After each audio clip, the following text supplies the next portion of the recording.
Hello student, तो कैसे आप लोग? उम्मीद है आप सब लोग खैरियत से होंगे। आज मैं पीएम को स्टार्ट करने वाला हूँ। इसका सबसे पहला चैप्टर है रिवीजन ऑफ मैनेजमेंट अकाउंटिंग। यानी एफएमए में हमने एक दो टॉपिक पढ़े थे, वो रिवाइज करेंगे। यानी इस चैप्टर में हम एब्जर्शन कास्टिंग, अंडर ओवर एब्जर्शन और मार्जिनल कास्टिंग थोड़ा कुछ पढ़ेंगे। इस चैप्टर में हम सबसे पहले कास्ट पढ़ते हैं। तो कास्ट दो तरह के होते हैं, एक प्रोडक्ट कास्ट और दूसरा पीरियड कास्ट। तो product cost mean production cost, यानी कास्ट पर यूनिट का पार्ट होता है, part of the cost per unit. और ये स्टॉक को वैल्यू करने के लिए यूज़ होता है, यूज़ इन स्टॉक वैल्यूएशन। इसका इफेक्ट मल्टी पीरियड होता है। ये आप लोग इस नीचे डाटा से समझ जाएंगे, लेकिन एक दफ़ा वैसे पढ़ते। सारा अमाउंट प्रॉफिट और लेस अकाउंट में माइनस नहीं होता। कुछ अमाउंट एसओपी क्लोजिंग स्टॉक के पास में चला जाता है। जबकि दूसरा होता है period cost. Period cost mean non production cost, यानी ये कास्ट पर यूनिट का पार्ट नहीं होता, not part of the cost per unit. और ये स्टॉक को वैल्यू करने के लिए यूज़ नहीं होता, not use in stock valuation. इसका इफेक्ट सिंगल पीरियड होता है। ये भी आप इस नीचे डेटा से समझ जाएंगे, लेकिन एक दफ़ा वैसे पढ़ते हैं। यहाँ पर सारा का सारा अमाउंट जो है वो प्रॉफिट और लॉस अकाउंट में माइनस हो जाता है, और एसओपी में कुछ भी नहीं चला जाता। whole amount is deducted from profit and loss account and nothing is transferred to SOP। Product cost ये दो तरह के होते हैं, एक होता है डायरेक्ट कास्ट और दूसरा इनडायरेक्ट कास्ट। तो डायरेक्ट कास्ट में direct material, direct labour, direct expense वगैरह इस तरह चीज़ें आती है। और direct material, direct labour, direct expense, इन सबको प्राइम कास्ट भी कहते हैं। जबकि इनडायरेक्ट कास्ट को प्रोडक्शन, इनडायरेक्ट कास्ट में क्या चीज़ें आती है? Indirect material, indirect labour, indirect expenses वगैरह इस तरह चीज़ें आती हैं। और इन तीनों को, इनडायरेक्ट मटेरियल, इनडायरेक्ट लेबर और इनडायरेक्ट एक्सपेंसेस को जब मिला के तो उसको प्रोडक्शन ओवरहेड भी कहते हैं। प्रोडक्शन ओवरहेड दो तरह के होते हैं, एक फिक्स प्रोडक्शन ओवरहेड और दूसरा वेरिएबल प्रोडक्शन ओवरहेड।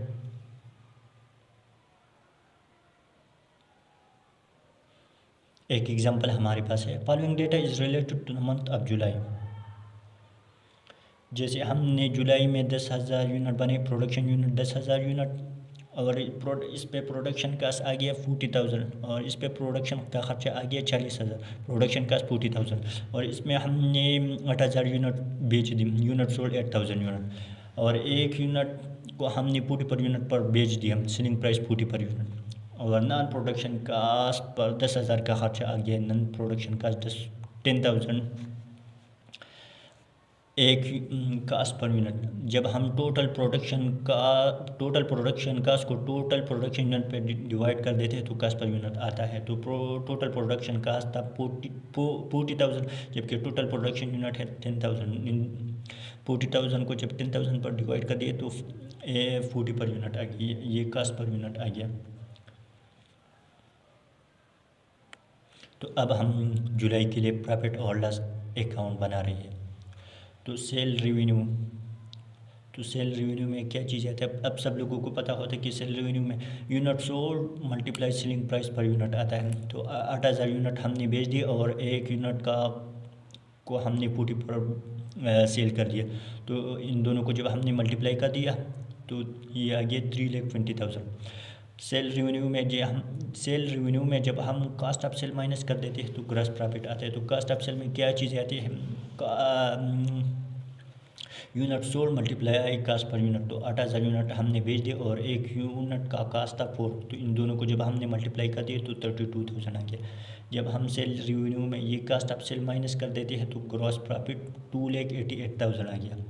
और जब ग्रॉस प्रॉफिट में सारा नॉन प्रोडक्शन कास्ट माइनस कर दिया और नॉन प्रोडक्शन कास्ट था 10,000, तो नेट प्रॉफिट आ गया 2,78,000। तो नॉन प्रोडक्शन, तो इफेक्ट सिंगल पीरियड, यानी ये सारा अमाउंट प्रॉफिट और लॉस अकाउंट में माइनस हो जाता है, डिडक्ट हो जाता है, और एसओपी में कुछ भी नहीं चला जाता है। तो नॉन प्रोडक्शन कास्ट 10,000 था और सारा का सारा यहाँ पर डिडक्ट हो गया, माइनस हो गया। जबकि इफेक्ट मल्टी पीरियड, हमने 10,000 यूनिट बनाई और इसमें हमने 8,000 यूनिट सोल्ड कर दी, बेच दी। तो हमारे पास 2,000 यूनिट रह गया। क्लोजिंग स्टॉक की यूनिट कितने हैं 2000 यूनिट, और इसको जब हम कास्ट पर यूनिट से मल्टीप्लाई कर देते हैं 4 पर यूनिट, तो क्लोजिंग स्टॉक की वैल्यू आ गई 8000। तो ये SOP में चला गया। ये तो एपिक प्रोडक्ट का इसकी एपिक मल्टी पीरियड होता है, सारा का सारा प्रॉफिट और लॉस अकाउंट में माइनस नहीं होता, कुछ SOP में चला जाता है। तो अब मार्जिनल कास्टिंग पर थोड़ा बात करते हैं। कॉस्टिंग कास्टिंग का मतलब होता है एक यूनिट की कास्ट कैलकुलेट करने का तरीका। आप सब लोगों को पता होगा कि प्रोडक्शन कास्ट में direct material, direct labour, direct expenses, variable production overhead और फिक्स्ड प्रोडक्शन ओवरहेड।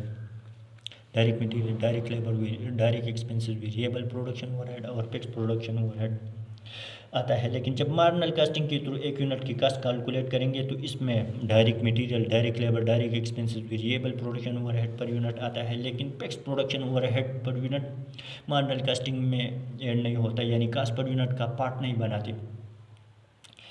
क्योंकि आप एक एग्जांपल ले लें, अगर आप 10,000 यूनिट भी बनाए तो फिक्स कास्ट जैसे फैक्ट्री रेंट वो भी देंगे, और अगर आप एक यूनिट भी ना बनाए तो भी फैक्ट्री रेंट लाजमी देंगे। तो इसलिए फिक्स कास्ट को मार्जिनल कास्टिंग में प्रोडक्ट कास्ट नहीं माना जाता, यानी कास्ट पर यूनिट का पार्ट नहीं बनाते।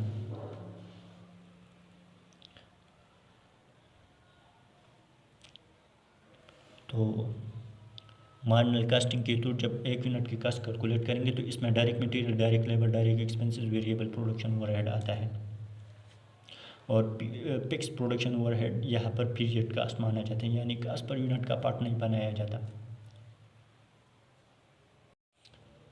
तो आप लोगों को पता होगा वेरिएबल कास्ट और फिक्स कास्ट का।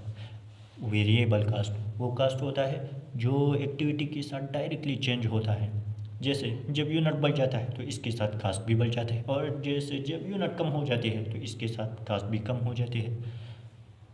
और फिक्स कास्ट ये वो कास्ट होता है जो एक्टिविटी के साथ चेंज नहीं होता। ये फिक्स्ड कास्ट वो कास्ट होता है जो एक्टिविटी के साथ चेंज नहीं होता और कांस्टेंट रहता है, जैसे फैक्ट्री रेंट, जितना भी यूनिट बनाओ या फिर एक यूनिट भी ना बनाओ, फैक्ट्री रेंट वही कांस्टेंट या फिक्स देनी है।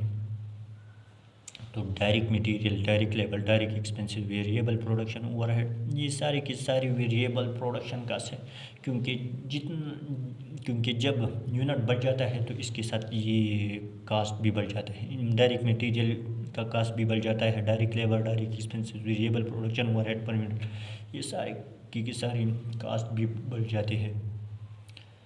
तो ये वेरिएबल प्रोडक्शन कास्ट हो गई, ये सारी की सारी variable production cost per unit होगी।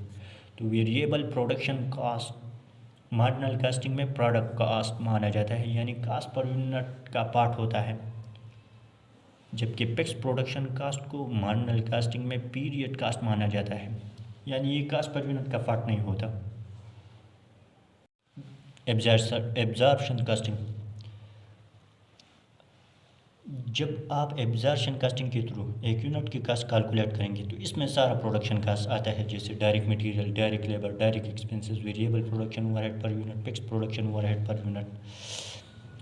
अगर आप फिक्स्ड कास्ट जैसे फैक्ट्री रेंट देंगे तो आप अमूमन यूनिट बनाएंगे, क्योंकि आपने फैक्ट्री रेंट पे लिया हुआ है प्रोडक्शन के लिए, तो इसमें फिक्स्ड कास्ट को प्रोडक्ट कास्ट माना जाता है, यानी कास्ट पर यूनिट का पार्ट होता है।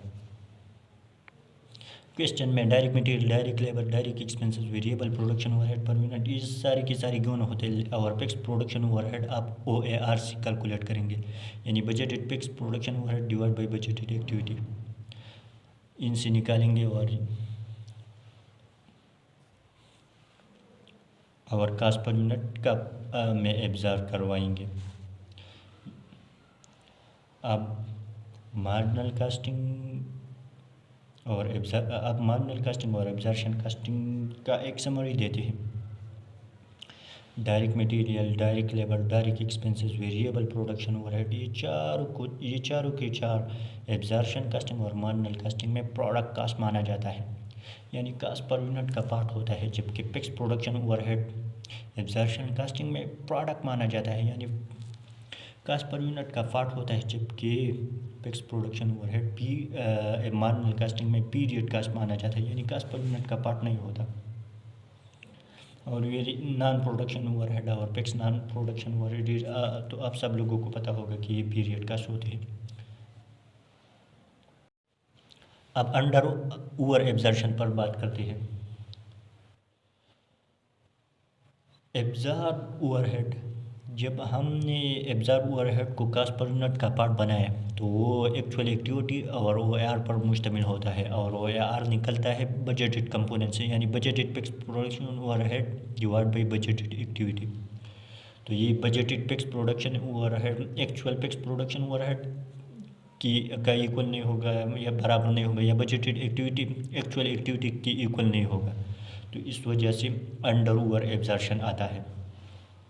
अगर absorb overhead actual fix production overhead से ज़्यादा है तो वो ओवर एब्जॉर्प्शन, और अगर absorb overhead actual fix production overhead से कम है तो अंडर एब्जॉर्प्शन।